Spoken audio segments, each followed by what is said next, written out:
이혼하자. 저녁 식탁에 마주 앉은 남편 정우진의 입에서 나온 말이었다. 나 박서연은 손에 들고 있던 수저를 놓쳤다. 쩔그렁하는 소리가 유난히 크게 들렸다. 뭐라고? 이혼하자고. 우리 이제 더 이상은 힘들 것 같아. 우진은 내 눈을 똑바로 쳐다보지 못했다. 그의 시선은 테이블 위 반찬 그릇 어딘가를 배회하고 있었다. 결혼 12년 차. 우리 부부는 그렇게 나쁜 관계도 그렇다고 특별히 좋은 관계도 아니었다. 평범했다. 어쩌면 지루했을지도 모른다. 하지만 이혼이라니. 대체 무슨 소리야? 갑자기 왜 이래? 갑자기가 아니야. 나 요즘 계속 생각해봤어. 우리 이제 서로한테 감정이 없잖아. 그냥 의무감으로 사는 것 같아.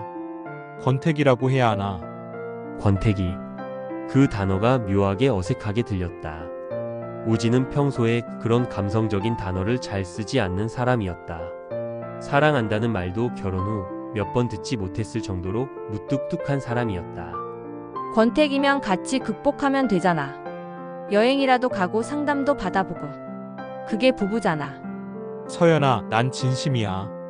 더 이상 이렇게 못 살겠어. 우리 정리하자. 우진의 목소리에는 묘한 확신이 담겨 있었다. 그리고 동시에 약간의 조급함도 느껴졌다. 마치 빨리 끝내고 싶어 하는 것 같은. 그날 밤 나는 잠을 이룰 수 없었다.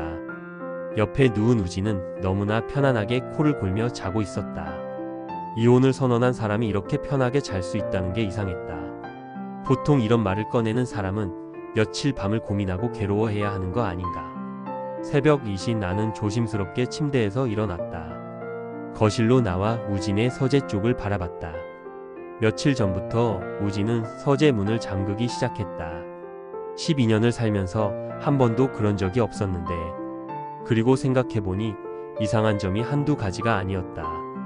일주일 전부터 우진은 스마트폰을 들고 화장실에 들어가는 시간이 길어졌다. 전화가 오면 베란다로 나가서 받았다. 저녁 약속도 부쩍 늘었다. 설마 외도? 아니다. 우진은 그럴 사람이 아니다. 그는 소심하고 계획적인 성격이었다. 위험한 일은 절대 하지 않는다. 그렇다면 왜 갑자기 이혼을? 다음날 아침 우진은 평소보다 일찍 출근했다. 나는 그가 나간 후 서재 문 앞에 섰다. 잠겨 있었다. 거실 서랍에서 예비 열쇠를 찾아 문을 열었다. 책상 위는 깔끔하게 정리되어 있었다. 너무 깔끔했다. 무언가를 치운 것처럼. 서랍을 열어봤다. 통장, 보험 서류, 각종 계약서들. 하나하나 확인했지만 특별한 건 없었다. 그때 쓰레기통에서 구겨진 종이 한 장이 눈에 띄었다. 펼쳐보니 로또 판매점 영수증이었다. 일주일 전 날짜. 우진은 평생 복권을 사본 적이 없는 사람이었다. 그런 거 사느니 적금 들어라가 그의 지론이었다. 뭐지? 가슴이 두근거리기 시작했다. 나는 영수증을 주머니에 넣고 서재를 나왔다. 그리고 휴대폰을 꺼내 로또 당첨 번호를 검색했다. 지난주 토요일 제1087회 로또 당첨 번호. 1등 당첨자 2명. 당첨금 각 21억 원. 손이 떨렸다. 설마 우진이? 아니야, 말도 안 돼. 그냥 한번 사본 거겠지. 하지만 뇌리에서 지워지지 않았다. 갑작스러운 이혼 요구. 서재 문을 잠그기 시작한 것. 스마트폰을 들고 화장실에 들어박히는 것. 모든 게 일주일 전부터였다. 로또 추첨일 다음 날부터. 나는 가만히 앉아서 생각을 정리했다. 정말 만약에 우진이 21억 원에 당첨됐다면? 그리고 그 돈을 나와 나누기 싫어서 이혼을 하려는 거라면? 그런 인간이었어? 분노보다는 허탈함이 먼저 왔다. 12년을 함께 산 사람이 그럴 수 있다는 게 믿기지 않았다. 하지만 동시에 모든 퍼즐이 맞아떨어지는 느낌이었다. 나는 결심했다. 확인해야 한다. 그리고 만약 정말 그런 거라면 절대 그냥 두지 않겠다. 핸드폰을 들고 변호사 사무실 번호를 검색하기 시작했다. 전쟁은 이제 시작이었다. 정우진, 당신이 나를 이렇게 만든 거야. 저녁 6시 우진이 퇴근했다. 그는 평소보다 표정이 밝아 보였다. 나는 아무렇지 않은 척 저녁을 차렸다. 오늘 회사 어땠어? 응, 그냥 그랬어. 요즘 표정 좋아 보이던데. 우진이 움찔했다. 아, 그래. 별일 없는데. 그냥 날씨가 좋아서 그런가. 거짓말. 너무나 뻔한 거짓말이었다. 나는 미소를 지었다. 참 이혼 얘기. 좀 더 생각해 봤어. 당신 말이 맞는 것 같아. 우리 정리하는 게 좋을 것 같아. 우진의 눈이 반짝 빛났다. 그 눈빛을 나는 놓치지 않았다. 정말? 서연아, 고마워. 원만하게 끝내자. 응, 원만하게. 나는 속으로 중얼거렸다. 원만하게. 천만에. 당신이 숨긴 게 뭔지 반드시 밝혀낼 거야.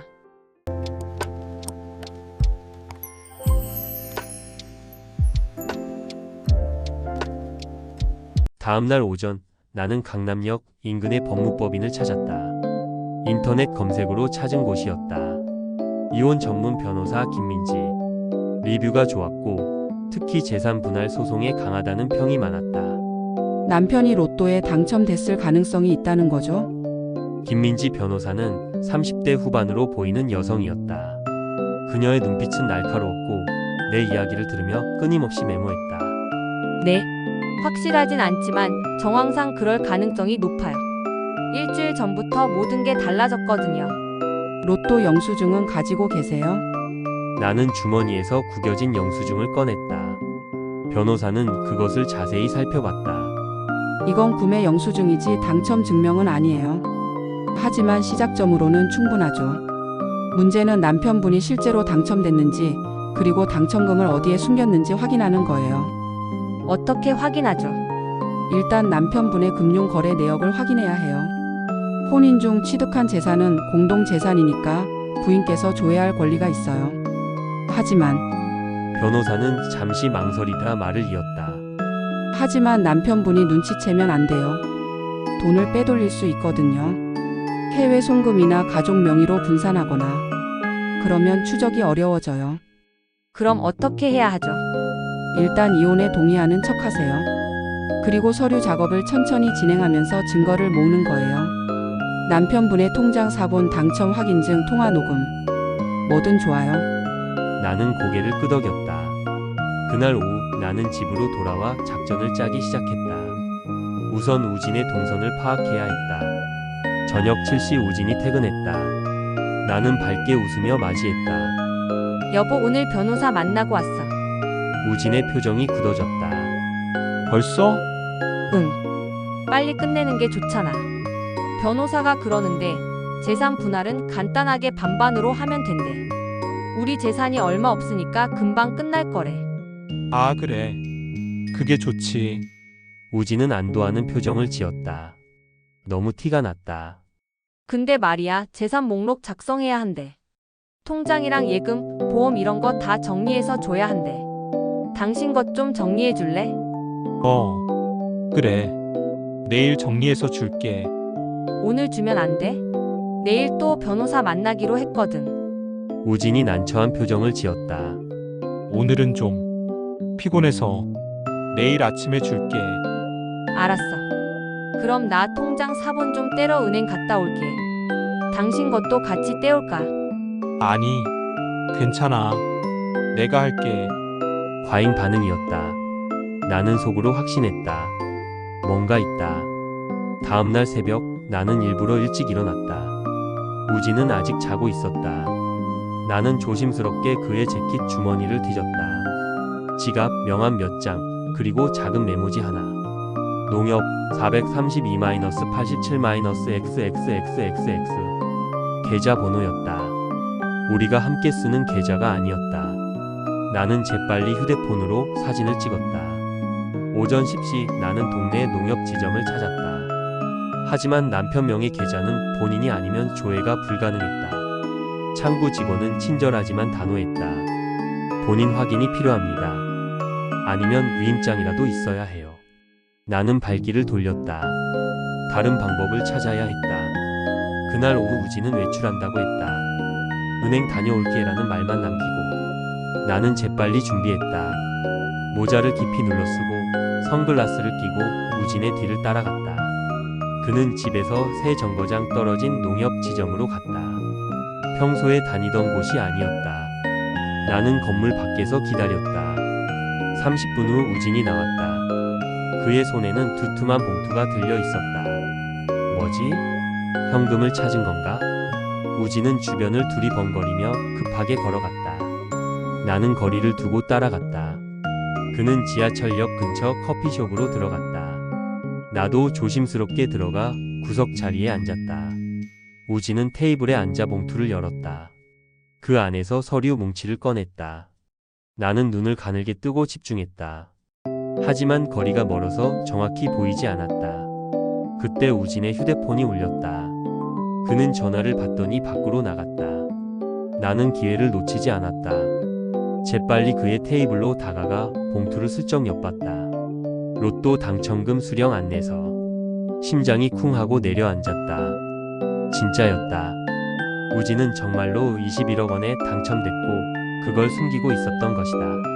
나는 재빨리 휴대폰으로 서류를 찍었다.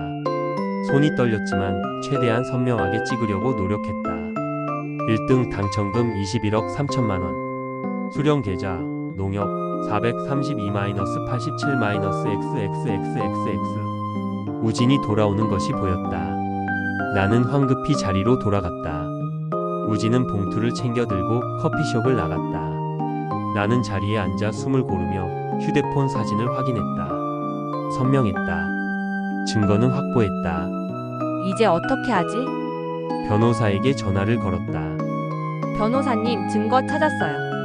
남편이 정말 21억 원에 당첨됐어요. 좋아요. 그럼 이제 본격적으로 준비합시다. 절대 남편분이 눈치채지 못하게 조심하세요. 그리고 혹시 가능하면 통화 내용도 녹음해 두세요.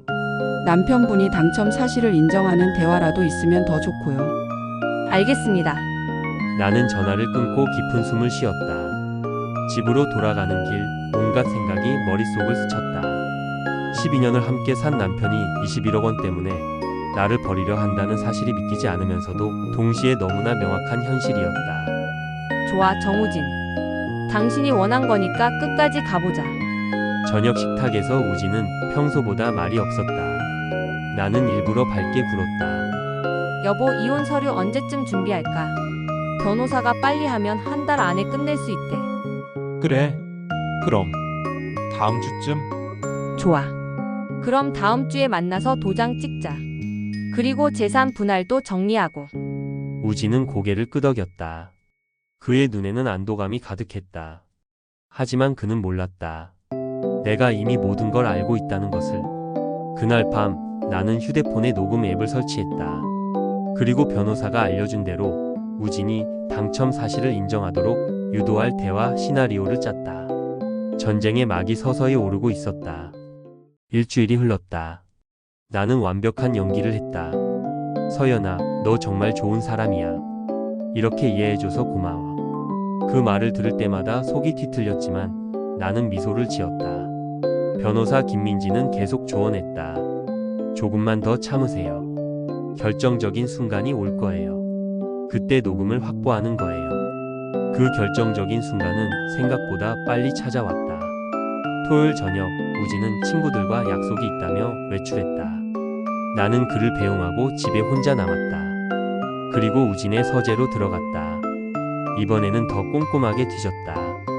책장 뒤, 서랍 및 심지어 액자 뒤까지. 그리고 마침내 책상 맨 아래 서랍 뒤편에 붙어있는 작은 봉투를 발견했다. 봉투 안에는 농협 통장과 로또 당첨 확인증 원본이 들어있었다. 통장을 펼쳐보니 입금 내역이 선명했다. 2024년 11월 25일 입금 213억 원, 21억 3천만 원. 숨이 막혔다. 이 거액을 혼자 가지려고 12년 동안 함께한 아내를 버리려 했다는 게 믿기지 않았다. 나는 통장과 확인증을 모두 사진으로 찍었다. 그리고 원래 자리에 다시 넣어뒀다. 흔적을 남기면 안 됐다.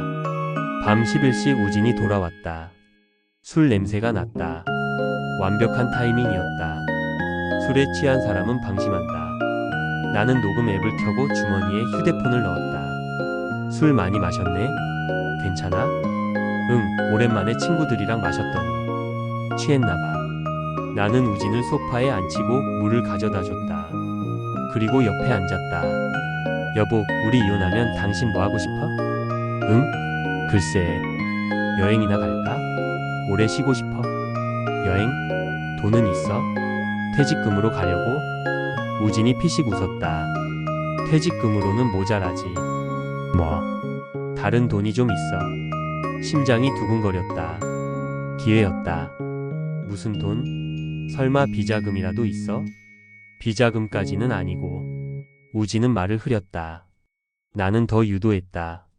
아, 그냥 궁금해서. 어차피 우리 남이 될 건데 뭐. 당신이 이혼하자고 한 거 사실 이유가 있는 거 아니야? 이유? 응. 솔직히 말해봐. 다른 여자라도 있어? 아니면 여자는 아니야. 그럼 뭔데? 우진은 잠시 망설이다가 술에 취한 목소리로 말했다. 사실은 복권에 당첨됐어. 순간 숨이 멎는 것 같았다. 하지만 나는 태연한 척했다. 복권? 얼마나? 꽤 됐어. 많이. 얼마나 많이? 우진은 주변을 두리번거리더니 속삭이듯 말했다. 21억. 뭐? 21억이라고? 나는 놀란 척 연기했다. 하지만 속으로는 녹음이 잘 되고 있는지 초조했다. 미쳤어? 진짜야? 로또? 응. 지난달에 당첨됐어. 1등. 대박. 그런데 왜 나한테 말 안 했어? 우진의 표정이 어두워졌다. 그게 말하면 나눠야 하잖아. 나눠? 우리 부부인데? 그래도 내 돈이잖아. 내가 산 거고. 나는 웃음이 나왔다. 하지만 꾹 참았다. 그래서 이혼하자고 한 거야? 나랑 나누기 싫어서? 우진은 대답하지 않았다. 침묵이 답이었다. 정우진 12년을 같이 살았잖아. 그걸 21억 때문에? 서연아, 미안해. 근데 이건 평생에 한 번 올까 말까 한 기회야. 나도 내 인생 살고 싶어. 나는? 내 인생은? 너도 재산 분할 받잖아. 집 절반, 예금 절반. 그것만 해도 2억 넘어. 그걸로 새 출발해. 나는 주먹을 꽉 쥐었다. 손톱이 손바닥에 박혔다. 21억 중에 역. 그게 12년의 값이야? 서연아. 아니야, 됐어. 알겠어. 나는 자리에서 일어났다. 우진은 안도하는 표정을 지었다. 이해해줘서 고마워. 진짜 미안해. 나는 방으로 들어가 문을 잠갔다. 완벽했다. 우진의 목소리가 선명하게 담겨 있었다. 복권에 당첨됐어. 21억. 말하면 나눠야 하잖아. 내 돈이잖아. 모든 게 녹음되어 있었다. 나는 즉시 변호사에게 녹음 파일을 전송했다. 다음날 아침 우진은 숙취에 시달리며 일어났다. 어제 내가 무슨 말했어? 별로 안 했는데? 취해서 횡설수설하더라. 그래? 다행이다. 우진은 안심하는 표정을 지었다. 하지만 그는 몰랐다. 그가 모든 것을 자백했다는 사실을. 월요일 나는 변호사 사무실을 찾았다. 완벽해요. 이 정도면 충분합니다. 당첨금 통장 사진, 확인증 사진, 그리고 본인의 자백 녹음. 법원에서 인정받기에 충분한 증거예요. 그럼 이제 어떻게 하죠? 남편분이 이혼 서류에 도장 찍으려고 할 때까지 기다리세요. 그 순간 모든 증거를 제시하는 거예요. 그리고 재산 분할 소송을 제기하는 겁니다. 당첨금도 재산 분할 대상이 되나요? 당연하죠. 혼인 기간 중 취득한 재산은 모두 공동 재산이에요. 설령 한 사람 명의로 되어 있어도요. 게다가 남편분은 고의로 재산을 숨기고 이혼을 요구했어요. 이건 악의적 재산 은닉이에요. 그럼 얼마나 받을 수 있어요? 일반적으로 50대 50분할이지만 이 경우는 귀책 사유가 명확해요. 재산 은닉 신의칙 위반. 60대 40, 어쩌면 70대 30까지도 가능해요. 게다가 위자료 청구도 할 수 있고요. 나는 깊은 숨을 쉬었다. 그럼 준비합시다. 금요일 저녁 우진이 말했다. 서연아, 다음 주 화요일에 법무사 사무실에서 만나자. 이혼 서류 작성하고 도장 찍는 거. 그리고 재산 분할 합의서도. 알았어. 몇 시에? 오후 2시. 강남역 근처야. 응, 갈게. 우진은 기뻐하는 표정을 숨기지 못했다. 하지만 그는 몰랐다. 화요일 오후 이 시 그의 인생이 완전히 뒤집힐 거라는 것을. 그날 밤 나는 변호사와 마지막 전화 통화를 했다. 화요일에 모든 게 끝나요? 아니요. 시작이에요. 진짜 전쟁은 그때부터예요. 하지만 우리가 이길 겁니다. 증거가 완벽하니까요. 전화를 끊고 나는 거실에 앉아 우진을 바라봤다. 그는 소파에 앉아 TV를 보며 웃고 있었다. 마지막으로 편한 주말을 보내. 정우진, 화요일 이후로는 내 인생이 지옥이 될 테니까. 나는 조용히 방으로 들어가 내일 입을 옷을 준비했다. 법무사 사무실에서 입을 정장, 그리고 그날을 위해 아껴뒀던 빨간 립스틱. 전쟁은 이제 클라이맥스를 향해 가고 있었다. 화요일 오후 1시 50분. 나는 강남역 근처 법무사 사무실 앞에 서 있었다. 검은색 정장에 빨간 립스틱, 손에는 서류 가방이 들려 있었다. 그 안에는 모든 증거가 담겨 있었다. 김민지 변호사가 옆에 서 있었다. 긴장되세요? 아니요. 오히려 후련해요. 좋아요. 그 마음가짐 그대로 가세요. 우리가 이길 겁니다. 오후 2시 정각 우진이 나타났다. 그는 밝은 표정으로 손을 흔들었다. 서연아. 근데 옆에 분은? 내 변호사님이야. 김민지 변호사님. 우진의 표정이 순간 굳었다. 변호사? 왜? 우리 원만하게 하기로 했잖아. 맞아. 원만하게 하려고 모셨어. 법적으로 문제없이 깔끔하게 정리하려고. 우진은 뭔가 찜찜한 표정을 지었지만 곧 고개를 끄덕였다. 그래, 그것도 좋지. 우리는 법무사 사무실로 들어갔다. 50대로 보이는 남성 법무사가 우리를 맞이했다. 안녕하세요. 정우진, 박서연 부부분이시죠? 이혼 서류 작성하러 오셨다고 들었습니다. 네, 맞습니다. 법무사는 서류를 꺼내 책상 위에 펼쳤다. 협의 이혼이시니까 양측이 합의한 내용대로 작성하면 됩니다. 재산 분할은 어떻게 하기로 하셨나요? 우진이 먼저 말했다. 집과 예금을 반반으로 나누기로 했습니다. 간단해요. 그렇군요. 그럼 현재 재산 목록부터 작성하겠습니다. 부동산, 예금, 보험, 기타 자산 순서로. 그때 내가 끼어들었다. 잠깐만요. 재산 목록에 빠진 게 있어요. 우진이 나를 쳐다봤다. 뭐가? 나는 서류 가방에서 사진 몇 장을 꺼내 책상 위에 펼쳤다. 로또 당첨 확인증 사진, 농협 통장 사진, 21억 3천만 원 입금 내역 사진. 이거요. 순간 사무실 안이 정적에 휩싸였다. 우진의 얼굴이 새하얗게 변했다. 이게 뭐야? 로또 당첨금 21억 3천만 원. 지난달 11월 25일에 당신 농협 계좌로 입금됐죠. 혼인 기간 중 취득한 재산이니까 당연히 재산 분할 대상이에요. 너 어떻게 알았냐고? 당신이 숨기는 걸 내가 찾은 거지. 김민지 변호사가 침착하게 말했다. 법무사님, 이 자료들을 재산 목록에 추가해 주세요. 정우진 씨 명의 농협 계좌 432-87-XXXXX 잔액 21억 3천만 원. 법무사는 당황한 표정으로 사진들을 살펴봤다. 이게 정말입니까? 우진은 아무 말도 하지 못했다. 그의 손이 떨리고 있었다. 정우진 씨, 이게 사실입니까? 그게. 나는 다시 서류 가방에서 녹음기를 꺼냈다. 그리고 재생 버튼을 눌렀다. 마이너스 사실은 복권에 당첨됐어. 마이너스 복권? 얼마나? 마이너스 꽤 됐어. 많이. 마이너스 얼마나 많이? 마이너스 21억. 마이너스 그래서 이혼하자고 한 거야? 나랑 나누기 싫어서? 마이너스 서연아, 미안해. 근데 이건 평생에 한 번 올까 말까 한 기회야.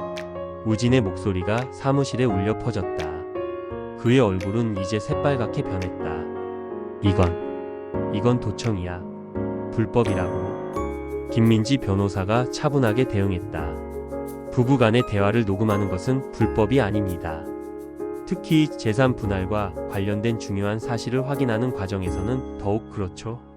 판례도 많습니다. 이건 이건 날 함정에 빠뜨린 거잖아. 함정이라니요? 당신이 스스로 말한 거예요. 술 취해서 진실을 말한 거죠. 법무사가 난처한 표정으로 말했다. 이런 경우는 제가 처음 봅니다. 일단 협의 이혼은 어려울 것 같은데요. 맞아요. 김민지 변호사가 말했다. 이제 재판 이혼으로 가야죠. 정우진 씨가 고의로 재산을 은닉하고 이혼을 요구했으니까요. 재판? 안 돼. 우진이 벌떡 일어났다. 서연아, 우리 대화 좀 하자. 둘이서. 할 말 없어요. 변호사님이랑 법정에서 봐요. 제발, 제발 이러지 마. 내가 잘못했어. 미안해. 지금 미안하다고? 21억 원을 혼자 가지려고 나를 버릴 때는 미안하지 않았잖아.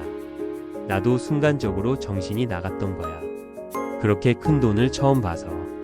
12년 동안 같이 산 아내보다 돈이 더 중요했던 거지? 우진은 아무 말도 하지 못했다. 그의 눈에 눈물이 맺혔다. 제발, 우리 다시 생각해보자. 이혼 안 할게. 그냥 계속 살자. 이제 와서? 재산 들켰으니까 이혼 안 하겠다고? 김민지 변호사가 끼어들었다. 정우진 씨, 지금 와서 이혼을 철회하셔도 소용없습니다.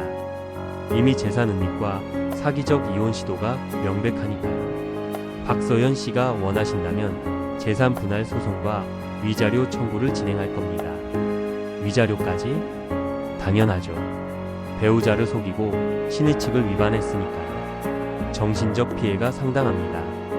우진은 의자에 주저앉았다. 그의 손으로 얼굴을 감쌌다. 내가 뭔 짓을 한 거야. 나는 그런 우진을 내려다봤다. 동정심은 들지 않았다. 분노도 이제 가라앉았다. 그저 차가운 현실만이 남아있었다.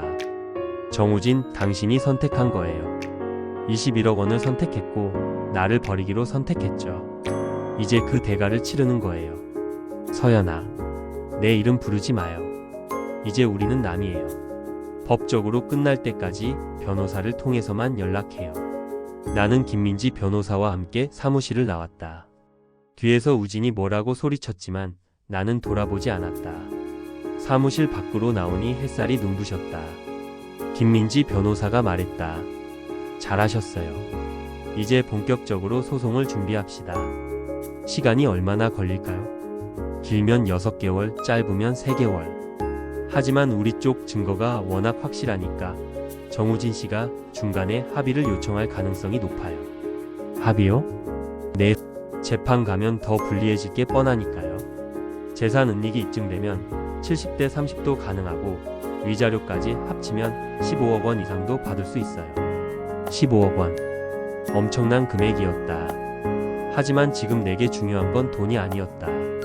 변호사님, 저는 돈보다 정의가 중요해요. 우진이 잘못한 만큼 대가를 치르게 하고 싶어요. 걱정 마세요. 법이 그렇게 만들 겁니다. 그날 저녁 나는 친정 엄마에게 전화를 걸었다. 엄마, 나 이혼해. 뭐? 갑자기 무슨 소리야? 우진이가 로또에 당첨됐는데 나한테 숨기고 이혼하려고 했어. 뭐라고? 그 나쁜 새끼가. 엄마의 분노에 찬 목소리를 들으니 처음으로 눈물이 났다. 그동안 꾹 참았던 감정들이 한꺼번에 터져 나왔다. 엄마, 나 12년 동안 뭐 했을까? 그 사람 믿고 살았는데. 아각 울지 마. 내 잘못이 아니야. 그 인간이 나쁜 거지. 근데 엄마, 나 이길 수 있어. 증거 다 있어. 그래, 우리 딸 똑똑해. 끝까지 싸워. 엄마가 옆에 있을게. 전화를 끊고 나는 창밖을 바라봤다. 도시의 불빛이 반짝였다. 새로운 시작이 기다리고 있었다. 다음날 우진에게서 문자가 왔다. 서연아, 우리 대화 좀 하자. 제발. 내가 잘못했어. 용서해줘. 나는 답장하지 않았다. 대신 김민지 변호사에게 문자를 전달했다. 연락 오면 전부 저한테 보내세요. 증거로 쓸 수 있으니까요. 그날 오후 변호사 사무실에서 정식으로 소장을 작성했다. 재산 분할 청구와 위자료 청구. 청구 금액 15억 원. 이제 진짜 시작이네요. 네. 하지만 우리가 이길 겁니다. 의심의 여지가 없어요. 나는 서류에 서명했다. 떨리는 손으로, 하지만 확고한 마음으로. 정우진, 당신은 21억 원을 선택했지만 결국 그 절반 이상을 잃게 될 거예요. 그리고 평생 이 죄책감을 안고 살아가야 할 거예요. 그것이 당신이 치러야 할 때가입니다. 소장 제출 후 2주가 지났다. 우진 측에서도 변호사를 선임했다는 통보가 왔다. 40대 남성 변호사로 이혼 전문이라고 했다. 첫 조정 기일은 12월 중순으로 잡혔다. 법원 조정실에서 양측이 마주 앉았다. 우진은 초췌한 얼굴이었다. 2주 만에 10kg는 빠진 것 같았다. 조정위원은 60대 여성 판사였다. 그녀는 서류들을 검토하며 입을 열었다. 양측의 주장을 들어보니 상황이 복잡하군요. 정우진 씨 측에서 먼저 입장을 밝혀주시겠습니까? 우진의 변호사가 말했다. 저희 의뢰인은 로또 당첨 사실을 숨긴 것은 인정합니다. 하지만 이혼 의사는 진심이었고 재산 은닉 목적만은 아니었습니다. 부부 관계가 실제로 악화되어 있었고 증거 있습니까? 김민지 변호사가 끼어들었다. 부부 관계가 악화되었다는 증거요. 싸움 기록, 별거 사실 그 어떤 것이라도. 우진의 변호사는 말을 잇지 못했다. 우진이 직접 말했다. 저희는 감정이 식었어요. 대화도 없고. 대화가 없었다고요? 내가 반박했다. 이혼 요구하기 전날까지 우리는 같이 저녁 먹고 TV 보고 주말엔 마트도 갔어요. 특별한 문제 없이 평범하게 살았죠. 조정위원이 물었다. 정우진 씨, 로또 당첨이 11월 23일, 이혼 요구가 11월 27일이죠? 단 4일 만에 12년 결혼 생활을 끝내기로 결심하신 겁니까? 그게 당첨 전에는 이혼 생각이 없었죠? 우진은 대답하지 못했다. 침묵이 답이었다. 조정위원이 한숨을 쉬었다. 정우진 씨, 솔직히 말씀드리면 이 사건은 재판으로 가면 정우진 씨께 매우 불리합니다. 재산 은닉 목적의 사기적 이혼 시도로 판단될 가능성이 높고 그렇게 되면 재산 분할 비율이 상대방에게 훨씬 유리하게 나올 겁니다. 그럼 어떻게 해야 하죠? 합의하시는 게 좋습니다. 지금이라도. 우진의 변호사가 나를 쳐다봤다. 박서연 씨, 합의 의향이 있으십니까? 조건에 따라 다르죠. 어느 정도를 원하십니까? 나는 잠시 생각했다. 사실 15억 원은 조금 과한 청구였다. 하지만 협상의 여지를 남긴 것이었다. 당첨금의 65%, 약 13억 8천만 원, 그리고 위자료 5천만 원. 우진의 얼굴이 일그러졌다. 13억? 그건 너무 많아. 김민지 변호사가 차분하게 설명했다. 재판으로 가면 70%도 가능합니다.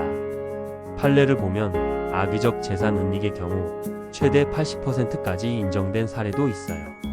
지금 제시한 65%는 상당히 합리적인 수준입니다. 하지만 그리고 위자료 5천만 원은 최소한입니다. 12년 혼인 생활에서 받은 정신적 피해를 고려하면. 조정위원이 끼어들었다. 정우진 씨, 조정은 양측이 양보하는 자리입니다. 지금 박서연 씨가 제시한 조건은 재판 결과를 고려하면 오히려 정우진 씨께 유리한 편입니다. 우진은 고개를 떨궜다. 그의 어깨가 떨렸다. 시간을 좀 주시면 안 됩니까? 다음 기일까지 생각해 보시죠. 하지만 너무 오래 끌면 정우진 씨만 손해입니다. 조정은 그렇게 끝났다. 복도에서 우진이 나를 불렀다. 서연아. 나는 돌아보지 않았다. 하지만 그가 다가왔다. 제발 조금만 깎아줄 수 없어? 13억은 너무 많아. 나한테는 7억밖에 안 남아. 7억이면 적어요? 당신 혼자 쓰기엔 충분한 돈이잖아요. 그래도 정우진, 당신은 21억을 혼자 가지려고 했어요. 나는 한 푼도 안 주려고 했잖아요. 지금 13억 받는 것도 감사하게 생각해야 할 거예요. 서연아, 나 정말 미안해. 진심이야. 미안하다고 다 되는 게 아니에요. 당신이 한 행동에는 대가가 따라요. 나는 그를 뒤로하고 걸어갔다. 김민지 변호사가 옆에서 말했다. 잘하셨어요. 흔들리시면 안 돼요. 안 흔들려요. 이제는 2주 후 두 번째 조정 기일이 잡혔다. 이번에는 우진이 먼저 말했다. 합의하겠습니다. 조건대로 13억 8천만 원과 위자료 5천만 원, 총 14억 3천만 원이죠. 네. 우진의 목소리는 힘이 없었다. 조정위원이 서류를 준비했다. 그럼 합의 조서를 작성하겠습니다. 정우진 씨는 박서연 씨에게 14억 3천만 원을 지급하고 양측은 이혼에 합의합니다. 위자료 지급 사유는 신의칙 위반 및 정신적 피해입니다. 서류 작성이 진행되는 동안 나는 우진을 바라봤다. 그는 펜을 잡은 손이 떨리고 있었다. 서명하는 모습이 마치 사형 선고서에 도장을 찍는 것 같았다. 지급은 언제까지 하시겠습니까? 한 달 안에 할게요. 좋습니다. 합의 조서에 명시하겠습니다. 지급 기한은 2025년 1월 15일까지로 하겠습니다. 모든 서류의 서명이 끝났다. 조정위원이 말했다. 이것으로 조정이 성립되었습니다. 이혼은 조정 조서가 확정되는 즉시 효력이 발생하며 재산 분할은 명시된 기한 내에 이행하시면 됩니다. 나는 자리에서 일어났다. 12년의 결혼 생활이 이렇게 끝났다. 한 장의 서류로. 밖으로 나오니 겨울바람이 차가웠다. 김민지 변호사가 악수를 청했다. 축하드립니다. 좋은 결과 얻으셨어요. 감사합니다, 변호사님. 변호사님 아니었으면 못 이겼을 거예요. 아니에요. 박서연 씨가 침착하게 증거를 모으셨기 때문이에요. 혼자서 다 하신 거예요. 나는 고개를 끄덕였다. 그때 뒤에서 우진의 목소리가 들렸다. 서연아. 나는 멈춰섰다. 마지막으로 그의 말을 들어주기로 했다. 뭐예요? 나 정말 미안해. 평생 후회하며 살 것 같아. 그렇게 사세요. 너는 행복하게 살아. 좋은 사람 만나고. 당신 걱정은 안 해도 돼요. 당신이나 남은 7억 가지고 잘 사세요. 아껴 쓰지 않으면 금방 없어질 거예요. 그게 무슨 복권 당첨자들 통계 알아요? 5년 안에 80%가 파산한대요. 계획 없이 쓰다 보면 순식간이에요. 우진의 얼굴이 창백해졌다. 아마 그런 생각은 해보지 않았을 것이다. 나는 13억 받아서 잘 관리할 거예요. 일부는 투자하고 일부는 사업 자금으로 쓸 거예요. 그리고 나머지는 노후 대비로 모아둘 거고요. 서연아. 안녕히 계세요, 정우진 씨. 이제 우리는 남이니까. 나는 돌아서서 걸어갔다. 뒤돌아보지 않았다. 김민지 변호사가 옆에서 걸으며 말했다. 멋있으셨어요. 별로 멋있진 않아요.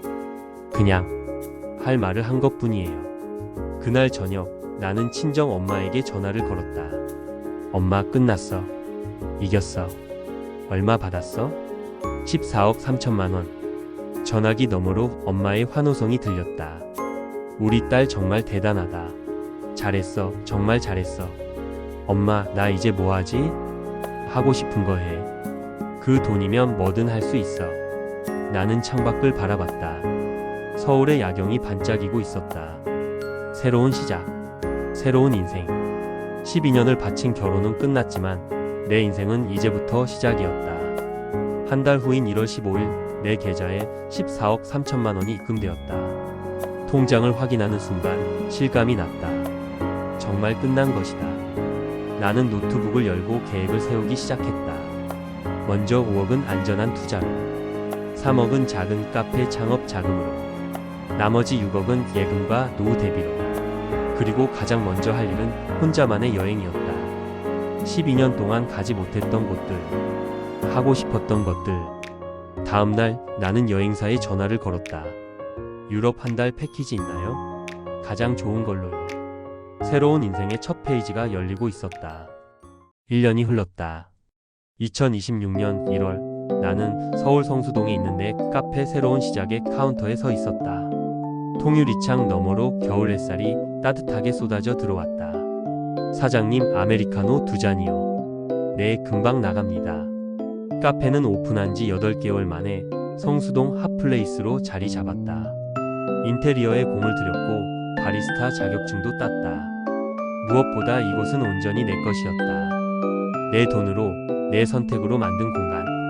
5억 원을 투자한 부동산과 주식도 잘 굴러가고 있었다. 전문가의 조언을 받아 분산 투자했고 수익률은 연 12%를 넘었다. 14억이 15억 7천만 원으로 불어나 있었다. 무엇보다 나는 행복했다. 아침에 눈을 뜰 때 두근거림이 있었다. 오늘은 또 어떤 손님을 만날까? 어떤 메뉴를 개발할까 하는 설렘. 사장님, 저기 손님이 사장님 찾으세요. 아르바이트생이 말했다. 나는 앞치마를 두르고 테이블로 다가갔다. 30대 중반으로 보이는 여성 손님이었다. 안녕하세요. 무엇을 도와드릴까요? 혹시 박서연 씨 맞으시죠? 네, 맞는데요. 여성은 명함을 내밀었다. 한 방송국 PD였다. 저희가 인생 역전이라는 프로그램을 준비 중인데요. 사장님 이야기를 다루고 싶어서요. 혹시 인터뷰 가능하실까요? 제 이야기요? 네. 이혼 소송으로 재산을 지키고 그걸로 성공적인 사업을 시작한 이야기요. 많은 분들에게 희망을 줄 수 있을 것 같아서요. 나는 잠시 고민했다. 그 이야기를 공개하는 게 맞을까? 하지만 동시에 생각했다. 비슷한 상황에 처한 사람들에게 도움이 될 수도 있겠다고. 생각해보고 연락드릴게요. PD는 고맙다며 자리를 떴다. 나는 다시 카운터로 돌아왔다. 그때 문이 열리며 익숙한 얼굴이 들어왔다. 김민지 변호사였다. 변호사님, 서연 씨, 여기 소문 듣고 왔어요. 대박 났다면서요? 과찬이세요. 그냥 열심히 하고 있어요. 커피 한 잔 드릴게요. 나는 변호사님께 최고급 원두로 라떼를 만들어 드렸다. 변호사님은 한 모금 마시고는 감탄했다. 와, 정말 맛있어요. 서연 씨가 직접 만든 거예요? 네, 바리스타 자격증도 땄어요. 대단해요. 정말 잘 사시는 것 같아 기뻐요. 변호사님 덕분이죠. 변호사님 아니었으면 아니에요. 서연 씨가 침착하게 대응하셨기 때문이에요. 우리는 한참을 이야기를 나눴다. 그러다 변호사님이 조심스럽게 물었다. 혹시 정호진 씨 소식 들으셨어요? 나는 고개를 저었다. 아니요. 궁금하지도 않고요. 사실 제가 최근에 우연히 들었어요. 그 사람 지금 상황이 안 좋대요. 어떡해요? 7억을 받고 처음엔 잘 살았대요. 차도 바꾸고 강남에 오피스텔도 얻고 친구들한테 술도 사고. 그런데 작년 여름쯤부터 주식 투자를 시작했나 봐요. 주식이요? 네, 그것도 고위험 종목들로. 처음엔 좀 벌었나 봐요. 그래서 더 투자했는데 작년 가을에 주식시장이 폭락하면서 나는 대충 짐작이 갔다. 다 날렸군요. 7억 중에 지금 1억도 안 남았다고 하더라고요. 게다가 회사도 그만뒀대요. 로또 당첨으로 유명해져서 회사에서 눈칫밥 먹다가 자업자득이네요. 그리고 들었는데 요즘 술을 많이 마신대요. 친구들도 다 떠나가고 혼자 자취방에서 산다던데. 나는 복잡한 감정이 들었다. 동정심? 아니었다. 안타까움? 그것도 아니었다. 그냥 예상했던 일이 일어났구나 싶었다. 변호사님, 저 그 사람한테 경고했었어요. 복권 당첨자 80%가 5년 안에 파산한다고. 계획 없이 쓰면 금방이라고. 그 말이 맞았네요. 돈은 도구일 뿐이에요. 어떻게 쓰느냐가 중요한 거죠. 우진이는 돈을 얻었지만 사용할 줄 몰랐어요. 더 큰 문제는 그 돈을 위해 소중한 것들을 다 버렸다는 거예요. 변호사님이 고개를 끄덕였다. 서연 씨는 정말 현명하세요. 현명한 게 아니라 배운 거예요. 고통스럽게. 그날 저녁 카페 문을 닫고 집으로 돌아가는 길. 나는 한강변을 걷고 있었다. 겨울 바람이 차가웠지만 나쁘지 않았다. 휴대폰이 울렸다. 모르는 번호였다. 받을까 말까 망설이다가 받았다. 여보세요? 서연아. 우진의 목소리였다. 1년 만이었다. 목소리가 많이 변해 있었다. 기운이 없고 쉰 목소리였다. 왜 전화했어요? 나 요즘 너무 힘들어. 다 잃었어.